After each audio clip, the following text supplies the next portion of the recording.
Bayangkan kamu sedang berjalan di kampus. Suasana sepi dan hening. Tiba-tiba kamu mendengar suara yang tidak biasa. Apa yang kamu rasakan? Rasa penasaran dan keterlibatan emosional yang kuat. Bukan? Namun, apa yang membuat pengalaman menakutkan seperti ini begitu menarik dan memicu rasa penasaran? Mungkin karena pengalaman seperti ini memaksa kita untuk menghadapi kebebasan, tanggung jawab, dan pencarian makna hidup. Ketika kita mengalami tragedi atau pengalaman menakutkan, kita seringkali merasa bahwa itu adalah pengalaman yang buruk dan tidak diinginkan. Namun, penelitian menunjukkan bahwa pengalaman seperti ini dapat merangsang tujuan hidup yang baru, pertumbuhan, kreativitas, atau bentuk kemakmuran lainnya. Contohnya, seseorang yang selamat dari bencana alam mungkin menemukan tujuan hidup baru untuk membantu korban bencana lainnya. Atau, seseorang yang mengalami kehilangan orang yang dicintai mungkin menemukan kreativitas baru dalam menulis atau seni. Selain itu, pengalaman menakutkan juga dapat memicu rasa solidaritas dan kepedulian terhadap orang lain. Sehingga kita dapat menjadi lebih peduli dan mengerti terhadap kesulitan yang dihadapi oleh orang lain. Konsep Post-Traumatic Growth, PTG, menjelaskan bahwa perubahan positif yang muncul dari perjuangan melawan keadaan yang sangat menantang, bukan dari peristiwa itu sendiri. Rata-rata 52,58% orang melaporkan PTG sedang hingga tinggi. Tetapi estimasi ini sangat heterogen. Faktor-faktor seperti dukungan sosial, kepercayaan diri, dan kemampuan untuk mengolah emosi dapat mempengaruhi PTG. Oleh karena itu, penting untuk memiliki dukungan sosial yang kuat dan kemampuan untuk mengolah emosi dengan efektif, agar dapat mengalami pertumbuhan dan kemakmuran setelah mengalami pengalaman menakutkan. Resiliensi adalah respons modal setelah peristiwa traumatis. Dengan rata-rata 65,7% populasi kembali berfungsi normal. Tapi, pertumbuhan dan distres seringkali berdampingan. Kita tidak bisa menghilangkan penderitaan, tetapi kita bisa memilih bagaimana kita menghadapinya. Misalnya, seseorang yang mengalami kekerasan dalam rumah tangga mungkin memilih untuk mencari bantuan dari teman, keluarga, atau organisasi sosial, sehingga mereka dapat menghadapi kebebasan dan tanggung jawab mereka sendiri.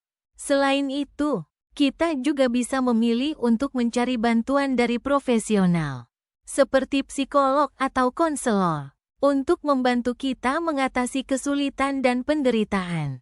Pengalaman menakutkan dapat memicu reorganisasi makna hidup ketika asumsi-asumsi sebelumnya terganggu dan diolah melalui interpretasi, hubungan, tindakan, dan waktu. Dalam eksistensialisme, pengalaman menakutkan memaksa individu untuk menghadapi kebebasan, tanggung jawab, dan pencarian makna. Contohnya, seseorang yang mengalami krisis identitas mungkin memilih untuk mengeksplorasi nilai-nilai pribadi dan prioritas hidup mereka, sehingga mereka dapat menemukan tujuan hidup yang baru. Selain itu, pengalaman menakutkan juga dapat memicu rasa kreativitas dan inovasi, sehingga kita dapat menemukan solusi baru untuk kesulitan yang dihadapi. Pengalaman menakutkan dapat meningkatkan empati, mengembangkan ketahanan, dan memperkuat hubungan interpersonal. Contohnya, seseorang yang mengalami kesulitan keuangan mungkin menemukan bahwa mereka memiliki kemampuan untuk berbagi dengan orang lain yang mengalami kesulitan serupa. Tapi, apa yang membuat kita bisa mengalami pertumbuhan ini? Jawabannya terletak pada bagaimana kita menghadapi kebebasan dan tanggung jawab kita sendiri.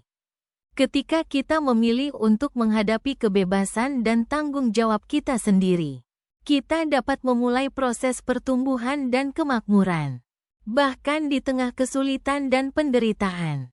Dalam eksistensialisme, pengalaman menakutkan mendorong individu untuk mengeksplorasi nilai-nilai pribadi, prioritas hidup, dan identitas mereka. Kita tidak bisa menghindari penderitaan, tetapi kita bisa memilih bagaimana kita menghadapinya. Kita bisa memilih untuk menghadapi kebebasan dan tanggung jawab kita sendiri, atau kita bisa membiarkan diri kita terjebak dalam penderitaan. Oleh karena itu, penting untuk memahami bagaimana pengalaman menakutkan dapat mempengaruhi hidup kita dan bagaimana kita dapat menghadapinya dengan lebih efektif. Pertanyaan yang muncul adalah, apa yang akan kamu lakukan jika kamu mengalami pengalaman menakutkan seperti ini? Apakah kamu akan membiarkan diri kamu terjebak dalam penderitaan? Atau kamu akan memilih untuk menghadapi kebebasan dan tanggung jawabmu? Dengan memahami konsep PTG dan eksistensialisme, kita bisa memahami bagaimana pengalaman menakutkan dapat memicu rasa penasaran dan keterlibatan emosional. Oleh karena itu, penting untuk memilih untuk menghadapi kebebasan dan tanggung jawab kita sendiri, sehingga kita dapat memulai proses pertumbuhan dan kemakmuran, bahkan di tengah kesulitan dan penderitaan. Dengan demikian, kita dapat menemukan tujuan hidup yang baru, mengembangkan ketahanan, dan memperkuat hubungan interpersonal, sehingga kita dapat hidup dengan lebih bermakna dan bahagia.